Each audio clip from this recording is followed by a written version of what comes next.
Online জুয়ার বিজ্ঞাপন প্রচার এবং আর্থিক লেনদেনের সাথে জড়িতদের বিরুদ্ধে অগ্রগতি প্রতিবেদন ৩০ দিনের মধ্যে জমা দেওয়ার নির্দেশ দিয়েছে হাইকোর্ট। এছাড়া অনলাইন জুয়ার সাথে জড়িত সব ধরনের ইন্টারনেট গেটওয়ে, সামাজিক মাধ্যমের লিঙ্ক এবং অপসারণে সরকারকে কেন নির্দেশ দেওয়া হবে না জানতে চেয়ে রুল জারি করেছে হাইকোর্ট।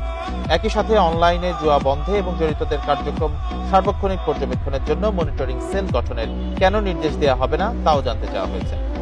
রোববার বিচারপতি কাজী জিনাত হক এবং আইনুন নাহার সিদ্দিকার হাইকোর্ট বেঞ্চ এর রুলও আদেশ দেন।